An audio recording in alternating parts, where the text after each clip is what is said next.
Pilot उड़ान भरने के समय कप्तानों ने इंजन की पावर को कम होते हुए देखा है और रिपोर्ट में इसे फ्यूल से इसे तेल से जोड़ा गया है जो इंजन स्टार्ट करने में होता है। मेडे मेडे मेडे यानी कि मैं अब मेरी अंतिम प्रयास है, मैं मौत से जूझ रहा हूं और अंतिम संवाद करके वो विमान क्रैश कर गया।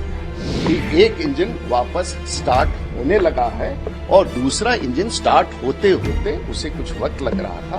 तो ये स्पष्ट है कि फिर से इंजन फ्लेम आउट के बाद फिर से इंजन स्टार्ट होने लगा है और कप्तान ने उस प्रयास को स्विच ऑफ करके ऑन तुरंत किया है, जो with in fraction of a second उसने किया है और ये इंजन स्टार्ट हुआ। सबसे पहले तो मैं आभार व्यक्त करना चाहूंगा भारत की सरकार का और नागरिक विमानन मंत्रालय का और AIBB का, जिसने अपनी प्रारंभिक प्रतिवेदन देश के समक्ष और दुनिया के समक्ष रख दिया है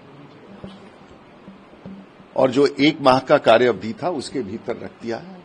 इसलिए बड़ा विश्वास है देश की सरकार और देश के तंत्र पर, जिन्होंने ये प्रतिवेदन रख दिया है और ये प्रारंभिक प्रतिवेदन है और इसमें कुछ तथ्य ऐसे उजागर किए गए हैं जिसमें पूरे घटनाक्रम में विमान में क्या तकनीकी कारण थे जिसके कारण ये दुर्घटना हुई और कप्तानों ने क्या क्या कदम उठाए और क्या क्या परिस्थितियां थीं, उसके बारे में पूरी तौर से उल्लेख किया है। और इसमें प्रारंभिक रूप से जो प्रतिवेदन AIBB का प्राप्त हुआ है उसमें यह स्पष्ट रूप से कहा गया है कि विमान के भीतर जो इंजन स्टार्ट करने का जो स्विच होता है, बोइंग का कुछ अलग होता है, एयरबस का कुछ अलग होता है। बोइंग में फ्यूल कंट्रोल स्विच जिसे कहते हैं, उसे ऑन करने के साथ साथ इंजन स्टार्ट होता है। एयरबस में ये इंजन 1 और इंजन 2 के रूप में स्टार्ट होता है। अगर 320 विमान की बात करें, हम यहां बात कर रहे हैं बोइंग 747 ड्रीमलाइनर की, जिसके दुर्घटना के कारण इतनी बड़ी हादसा अहमदाबाद से लंदन जाने वाली फ्लाइट की हुई है। जो प्रारंभिक प्रतिवेदन है, विमान उड़ने के लिए एक प्रारंभिक दौड़ और स्पीड होता है जिसको हम लोग रोटेशन स्पीड कहते हैं, V1, VR, V2। और इसमें स्पष्ट रूप से विमान V1 स्पीड पर गया है जो प्रारंभिक दौड़ का स्पीड होता है, V2 पर गया है और उसके पश्चात रोटेशन का भी स्पीड उसे प्राप्त हुआ है और विमान आसमान में सामान्य रूप से उड़ गया है। विमान 180 नॉट के गति तक भी पहुंच गया है। ये प्रारंभिक रूप से दिखाता है कि विमान अपने प्रारंभिक चरण में यात्रा और उड़ान के लिए पूरी तरह से सक्षम था। उसके पश्चात इस रिपोर्ट में यह दिया गया है कि कुछ क्षण के बाद कप्तान, और इसमें मैं फिर स्पष्ट करना चाहूंगा कि इस विमान में जो प्रतिवेदन में दिया गया है, को पायलट इस विमान में पायलट फ्लाइंग था और कमांडर पायलट मॉनिटरिंग था। स्पष्ट रूप से यह आपको समझना होगा, दोनों कप्तानों की उड़ाने की क्षमता बराबर होती है।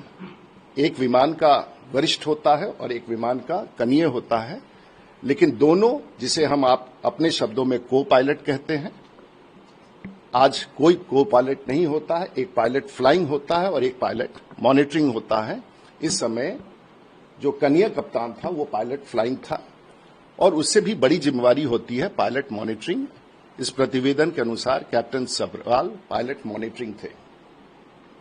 टेक ऑफ पायलट फ्लाइंग यानी कि को पायलट के पास था, जो सामान्य रूप से प्रत्येक दिन हर विमान में होता है।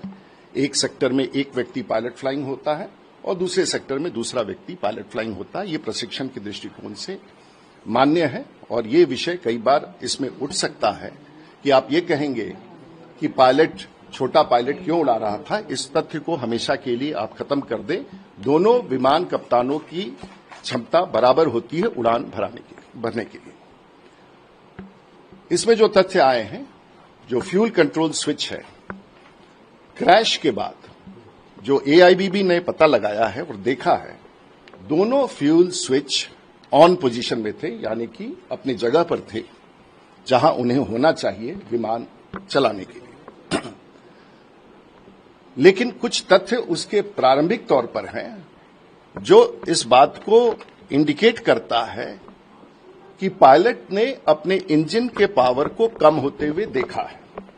मैं फिर से दोहरा दूंगा कि पायलट उड़ान भरने के समय कप्तानों ने इंजन की पावर को कम होते हुए देखा है और रिपोर्ट में इसे फ्यूल से इसे तेल से जोड़ा गया है जो इंजन स्टार्ट करने में होता है। जब ऐसी कोई परिस्थिति होती है तो दो संभावनाएं, ऐसा लगता है कि दोनों इंजन फ्लेम आउट हो गए। फ्लेम आउट का मतलब होता है, वैमानिक शब्दों में उसे फ्लेम आउट कहते हैं, लेकिन सामान्य शब्दों में इसे कहते हैं कि इंजन बंद हो गया। और जब ये होता है तो दो संभावनाएं होती हैं और हर विमान में एक रिडंडेंसी होता है कि अगर ऐसा होगा तो ये कदम विमान या तो स्वतः करेगा, जो उसके कंप्यूटर करेंगे, और या तो कप्तान करेगा। यहां जो एसओएस इमरजेंसी के लिए होता है कि बोथ इंजन्स फ्लेम आउट।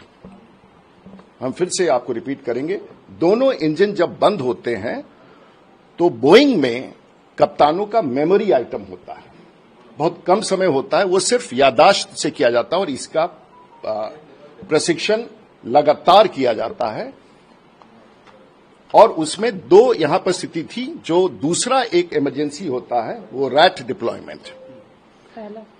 पहला है कि जब मेमोरी आइटम, उसमें यह करना होता है बोइंग में, एयरबस में ये नहीं करना पड़ता। एयरबस में ये अपने आप होता है। बोइंग में with in fraction of a second कप्तान को जब लगता है कि मेरा इंजन फ्लेम आउट हुआ, वो दोनों स्विच को ऑफ करता है और वापस फिर ऑन करता है। तो उसी समय जो उसका कंप्यूटर है वो इस कमांड को लेता है और फिर से इंजन स्टार्ट करने लगता है। रिपोर्ट में यह भी दिया गया है कि एक इंजन वापस स्टार्ट होने लगा है और दूसरा इंजन स्टार्ट होते होते उसे कुछ वक्त लग रहा था। तो यह स्पष्ट है कि फिर से इंजन फ्लेम आउट के बाद फिर से इंजन स्टार्ट होने लगा है और कप्तान ने उस प्रयास को स्विच ऑफ करके ऑन तुरंत किया, जो with in fraction of a second उसने किया है, और ये इंजन स्टार्ट। लेकिन तब तक इंजन का पावर इतना कम हो गया था और सामने में, क्योंकि ये तो बड़ा सवाल है आने वाले दिनों में कि एयरपोर्ट के सामने भवनों के निर्माण पर जो ये चर्चा है उसको हम अलग से लेंगे, और उसके बाद उसने नियंत्रण खो दिया है। मेडे मेडे मेडे, यानी कि मैं अब मेरी अंतिम प्रयास है, मैं मौत से जूझ रहा हूं, और अंतिम संवाद करके वो विमान क्रैश कर गया है। तो सिर्फ दो तथ्य, इंजन फ्लेम आउट हुआ है, ये तथ्य इसमें दिया गया, यानी कि टेक ऑफ के समय इंजन फ्लेम आउट हो गया। जो सामान्य रूप से प्रतिवेदन में दिया गया है कि 2018 में, उसका भी इंटरप्रिटेशन आपको समझना होगा। 2018 में एफएए उसने एक डायरेक्टिव इशू किया था कि जो स्विच उठा करके हम लोग ऑन करते हैं ये कई बार अपने आप से वापस लौट जाता है, जो डिटेंट कहते हैं। उस स्विच को उठा करके हम ऑन करते हैं तो दोनों इंजन, ऐसा हो सकता है। एक एडवाइजरी था, लेकिन वो एक ऐसा एडवाइजरी था जो सामान्य रूप से उसकी कोई जरूरत नहीं थी कि उसमें कोई सुधार की जाए, ऐसा मानना। तो नंबर एक तथ्य यह है कि विमान उड़ा है, दोनों इंजन पूरी ताकत के साथ उड़े हैं, और उसके पश्चात इंजन के दोनों इंजन बंद हुए हैं, फ्लेम आउट किए हैं।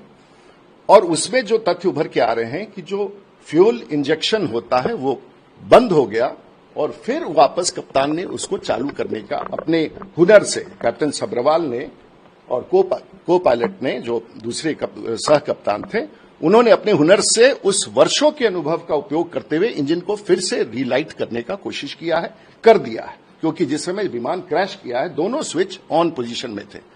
तो कट ऑफ, रन और कट ऑफ, तो इसका मतलब है उन्होंने जो प्रतिवेदन में है कट ऑफ करके फिर से वापस रन किया, विमान फिर से उड़ा। सवाल ये है, ये विमान के साथ क्या हुआ है और कैसे हुआ, क्यों हुआ है, इसका उत्तर शायद आगे के इन्वेस्टिगेशन में पता चले कि विमान उड़ने के बाद फ्लेम आउट क्यों हुआ है।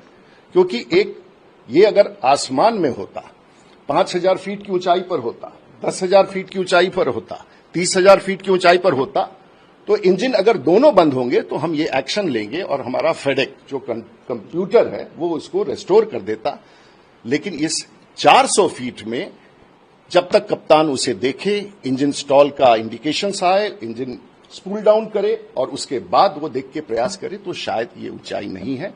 तथ्य यही है, दुर्घटना बहुत बड़ा हादसा है, तथ्य उभर के आ रहे हैं और इसके अन्य उत्तर समय के साथ ही विमान कंपनियां, ऑपरेटर, AIBB, DGCA ही दे सकता है। उस पर मेरी कोई टिप्पणी